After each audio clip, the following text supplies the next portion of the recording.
Aujourd'hui, on va parler des opportunités sur les actions du secteur de l'énergie, notamment dans l'industrie des pétrolières et gazières, connues pour être particulièrement rentables pour ses actionnaires. Pas mal d'entreprises ont publié, on va parler de 4 actions avec Total Energy, ExxonMobil, GTT et Technip Energy, sachant que j'anticipe plus de 50% de performance pour l'une des 4. Avant que je te livre mon avis et mes objectifs de prix pour chaque titre, j'ai envie de te parler de l'or noir, car le prix du baril de pétrole est clé pour comprendre ce qui se passe dans les entreprises pétrolières. Dernièrement, l'Arabie Saoudite, le premier producteur de pétrole au monde, a annoncé maintenir sa capacité de production autour de 12 millions de barils par jour, donc une baisse de l'offre, car il y a quelques mois, l'objectif était de porter la capacité à 13 millions de barils par jour d'ici 3 ans. Du coup, on peut expliquer cette décision par la volonté de l'Arabie Saoudite de baisser sa capacité pour ne pas suralimenter le marché du pétrole. C'est une tactique business, si tu veux ici.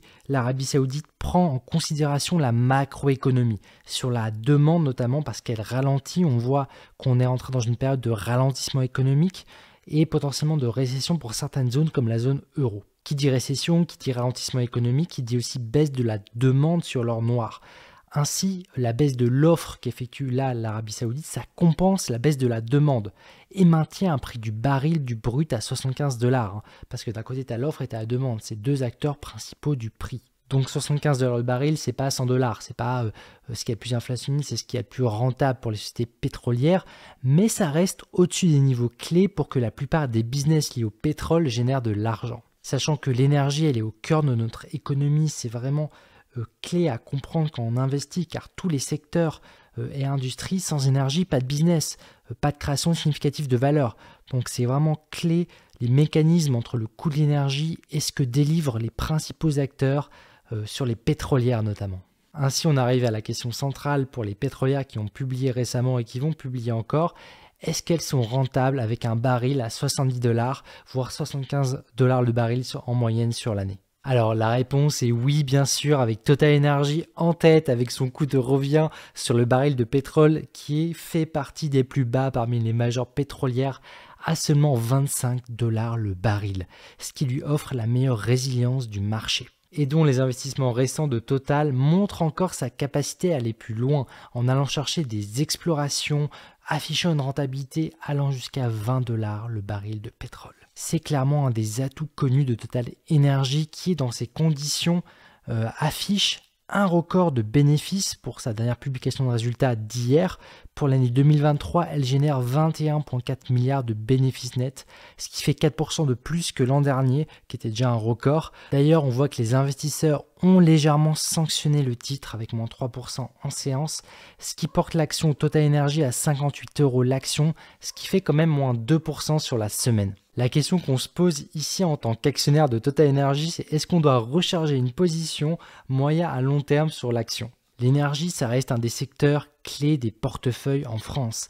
C'est une des actions qui a longtemps même surpondéré les PEA de nombreux Français grâce à son dividende attractif. Et aujourd'hui, son dividende continue de croître avec toujours plus d'argent reversé à ses actionnaires. On arrive à 79 centimes d'euros par trimestre annoncé par la direction, ce qui nous donnera 3,16 € par action le long de l'année 2024. On arrive ainsi à une rentabilité annuelle de 5,4%. Le tout avec 2 milliards de rachats d'actions réguliers chaque trimestre pour soutenir le cours de son action et un taux de distribution cible à 40% de ses bénéfices, sachant qu'elle arrive à 46% cette année. Total, c'est une des entreprises les plus généreuses en termes de reversement à ses actionnaires. Elle le doit à sa capacité à générer des bénéfices importants avec lesquels elle investit 16 milliards sur les énergies de demain, elle reverse 16 milliards dans un mix de rachat d'actions et de dividendes et quelques milliards qui vont dans la réduction de sa dette. Toujours appréciable ce type de stratégie en période de taux plus élevés notamment, et le tout en augmentant aussi ses salariés de plus 5% en France, largement au-dessus des moyennes, avec en bonus des milliers d'euros de primes. Donc ici, avec Total, on a une entreprise qui est bien gérée historiquement et qui le démontre encore au présent avec des projets ambitieux. Aujourd'hui, voilà, elle se développe au Brésil, côté upstream, aux États-Unis avec des projets très ambitieux, notamment au Texas avec des contrats d'énergie renouvelable rentables sur des dizaines d'années, mais aussi en Malaisie avec une acquisition d'un producteur de gaz et au Danemark et autres nordiques en Europe. dans l'offshore gaz et pétrolier. Bref, Total Energy prépare l'avenir avec ses 16 milliards d'investissements, donc la majorité part dans le renouvelable rentable ici. Et voilà, elle est quand même bien positionnée en termes de rentabilité pour ses actionnaires, avec seulement Exxon qui la dépasse depuis 2019. On en reparlera juste après. Alors mon avis personnel sur Total Energy demeure positif bien sûr, c'est un investissement en mix énergie, donc à la fois sur le gaz et surtout le pétrole, mais aussi dans les énergies renouvelables de demain, dans des projets qui sont eux rentables. Donc bien sûr c'est encore mieux à mon échelle en réinvestissant mes dividendes sur l'action via un PEA. Voilà, aujourd'hui Total Energy c'est du solide à mon sens, elle cote à 58,50 l'action, l'envie d'en reprendre une petite louche.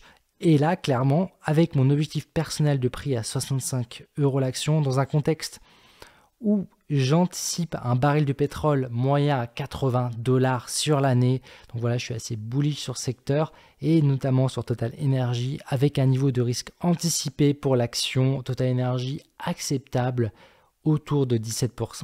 Allez, on passe à ExxonMobil, la pétrolière numéro 1 au monde qui cote à 102 $ l'action au New York Stock Exchange et qui affiche plus 38% de performance ces 5 dernières années, en plus d'un dividende qui redistribue annuellement 3,7% en moyenne de rentabilité à ses actionnaires. Exxon a généré 36 milliards de bénéfices en 2023.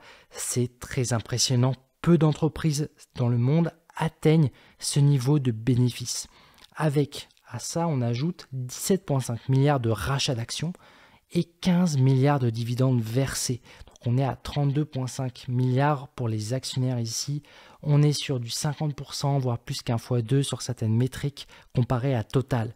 Ici, il y a un rendement annuel moyen pour ces actionnaires qui est de l'ordre de 15% par an depuis 2019 avec ExxonMobil, c'est pas rien. Exxon ici continue à développer ses activités pétrolières avec de nombreux projets aussi en cours au Canada, à Singapour, au Brésil, en Chine et au Royaume-Uni.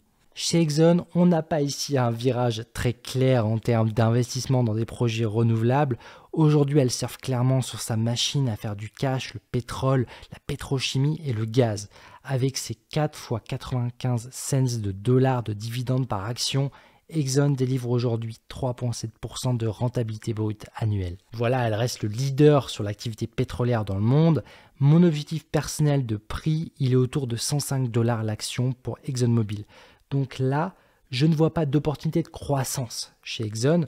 Moi, je la considère plus comme une vache à lait à dividendes sur le secteur clé qui est l'énergie et la niche des pétrolières avec un niveau de risque attendu à 19%. On enchaîne maintenant avec Technip Energies, un des leaders de l'ingénierie et des technologies du secteur de l'énergie, avec une expertise qui va du GNL, donc le gaz naturel liquide, en passant par le raffinage, l'hydrogène, la pétrochimie et les biocarburants, ainsi que la gestion du CO2. Aujourd'hui, son action cote à 18,74 € l'action et affiche une performance de 52% en 5 ans. Technip annonce ses résultats annuels ce 29 février. À mon avis, on peut s'attendre, à mon sens, à 6 milliards de chiffre d'affaires avec plus de 400 millions d'euros de bénéfices nets. Dans une vidéo en 2023, je t'avais partagé attendre un momentum sur Technip Energies avec ses fortes augmentations de carnet de commandes, notamment sur le GNL. On a le Qatar là, qui pousse avec ses 6 milliards investis. Au total, Technip est quand même à 18 milliards sur son carnet de commandes. C'est énorme. Et toutes ces conditions qui sont réunies pour que Technip soit capable de générer d'excellents résultats pour les prochaines années et je le pense dès 2024. Après, il faut quand même garder en tête les annonces de l'OPEC et de l'Arabie Saoudite sur sa capacité de production en barils de pétrole qui baisse. Aujourd'hui, je n'anticipe pas d'impact à la baisse sur son carnet d'ordre à Technip. Voilà, c'est un risque ici dont j'ai conscience, que je mets un peu de côté dans mon raisonnement, parce que personnellement, je pense qu'il n'y aura pas d'impact sur son business. En tout cas, ses clients et ses partenaires n'ont pas fait d'annonce là-dessus. Donc pour moi, elle va continuer sur sa bonne tendance de croissance. Ainsi, à mon avis personnel sur l'action, moi je reste positif sur Technip Energies avec un objectif de prix à 29 € l'action horizon fin 2024, ce qui représente quand même, à mon sens, une opportunité de 54%, donc plus de 50%.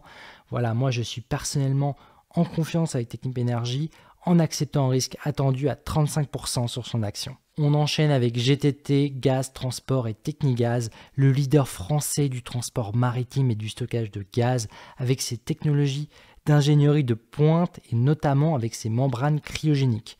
Aujourd'hui, elle comptabilise 70% des navires transporteurs de gaz qui utilisent la technologie de GTT.